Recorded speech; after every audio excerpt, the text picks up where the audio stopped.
Hello guys, welcome back to another video. आज आपण चाललो आहोत दूधपत्रीला. मागच्या व्हिडिओमध्ये तुम्ही बघितलं असेल की आम्ही गुलमार्गला गेलो होतो गोंडोला राईडनी. या व्हिडिओमध्ये आपण बघणार आहोत पोनी राईड दूधपत्रीला. तर चला जाऊया.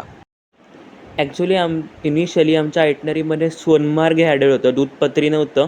पण आमच्या ड्रायव्हर कम गाईड हामिद भाईने आम्हाला सांगितलं की सोनमार्ग आणि गुलमार्गला बर्फच असतो, ऑलमोस्ट सेमच आहे ते. त्यापेक्षा तुम्ही दूधपत्री करा, तिकडे मीडोज अँड सिनरीज खूप छान आहे. तर आम्ही ते ॲड करायचा विचार केला, तिकडे जायचा विचार केला, जे वर्थ इट वाटलं आम्हाला. इकडनंच बघा किती छान वाटतं. आता आम्ही पार्किंगजवळ आलेलो आहोत. इकडनं आम्हाला पोनी राईड करून आतमध्ये जायचं आहे मेन दूधपत्रीला. आता बसलेलो आहे मी पोनीवरती. इकडे पोनीच नाही तर ATVs पण असतात, पण ATVचा प्रवास फास्ट असतो आणि पोनी राईडमध्ये जरा बघत बघत जायला मिळतं, त्यामुळे हे घेतलेलं आहे आम्ही. मी सजेस्ट करेन की तुम्ही पण पोनी राईडच घ्या. आता आम्ही मेन चेकपोस्ट गेटहून आतमध्ये आलेलो आहोत.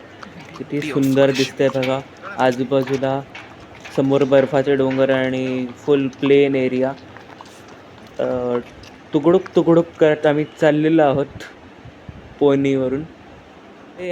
पुढे या व्हिडिओमध्ये मी तुम्हाला या प्लेसला दूधपत्री हे नाव का दिलं गेलं हेही सांगणार आहे, तर स्टे ट्यून. नक्की बघा, का आहे ते इंटरेस्टिंग आहे. आत्तापर्यंत जी पण आम्हाला इकडे काश्मीरी लोक भेटलीत काश्मीरमध्ये, ती खूप स्वीट होती. कारण आमचे ड्रायव्हर कम गाईड हामिद भाईंनी आम्हाला जिथे तिथे गरज होती तिथे तिथे बार्गेनिंगला मदत केली, त्यामुळे आम्हाला खूप मदत झाली त्यांची. आणि इकडे जे पोनी राईडमध्ये आमच्यासोबत होते पोनी घेऊन, त्यांनी पण आम्हाला व्यवस्थित गाईड करून व्यवस्थित नेलं आणि परत रिटर्न आणलं. पण घोडे आहेत म्हणजे पोनीज आहेत, त्यांना खूप चांगल्यापणे ट्रेन केलेलं आहे, काही काळजी करण्याचं कारण नाही. आता आपण राजी मूवीच्या शूटिंग स्पॉट जो आलो, झिगझॅग पॉईंट, जिकडे फेक बॉर्डर बनवलेली आणि गाडी एक्सचेंज केलेली होती. सो हाच तो पॉईंट आहे, झिगझॅग पॉईंट, जिथे राजी मूवीची शूटिंग झालेली होती. किती सुंदर वाटते बघा हे झिगझॅग रोड, समोर डोंगर, आजूबाजूला मोठी मोठी झाडं. खूप सुंदर वाटते, खूप सुंदर, म्हणजे खूपच छान वाटलं मला. इकडे पण सिक्युरिटी खूप जास्त आहे. 2-2 मिनटांनी इकडे आर्मीच्या आणि CRPFच्या गाड्या फिरत आहेत. सो काळजीचं काही कारण नाहीच आहे. मी कितीतरी वेळा या सिरीजमध्ये सांगितलेल्या व्हिडिओजमध्ये सांगितलं आहे की काळजीचं काय कारण नाही आहे, तुम्ही बिनधास्त या आणि जिवंतपणे स्वर्ग बघा. आता तुम्ही विचाराल की या पोनी राईडचे चार्जेस किती आहेत, तर आम्ही पर पर्सन 1500 रुपये दिले आहेत या पोनी राईडसाठी. तर नक्कीच अनुभवू शकता तुम्ही. आणि ATVचे आहेत अराऊंड 2000 रुपये. बार्गेनिंग करू शकता तुम्ही याच्यात.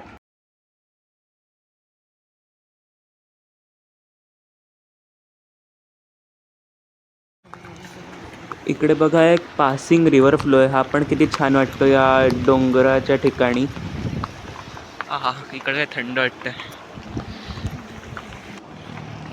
इकडे आता या साईडला बघा स्टेईंग हट्स, तिकडे पण तुम्ही स्टे करू शकता. हे चांगलं वाटतं. हे बघा किती जवळ हे बर्फाचे डोंगर आहेत. ग्लेशियर्स पण इथे खालपर्यंत येतात. खूप छान वाटतंय बघायला.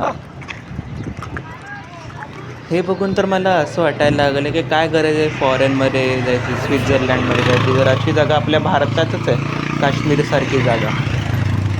तर काश्मीरला तर भेट द्यायलाच हवी.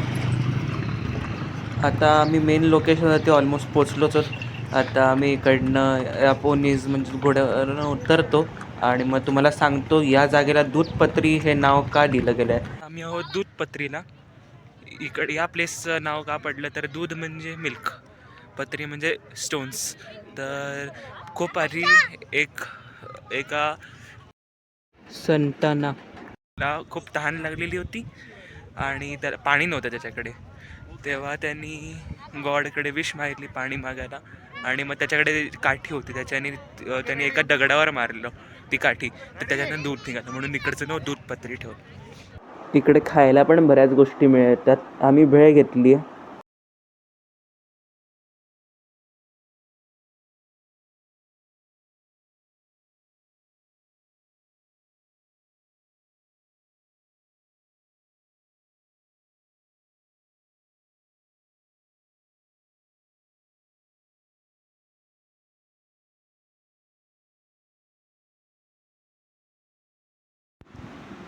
आता फोटो सेशन करून मस्तपैकी फिरून खाऊन आम्ही रिटर्न निघालो आहोत परत. हा अनुभव पण मला खूप आवडला. आम्ही जेव्हा रिटर्न आलो तेव्हा आमचं नशीब चांगलं होतं, त्यामुळे आम्हाला हा कल्चरल प्रोग्राम बघायला मिळाला.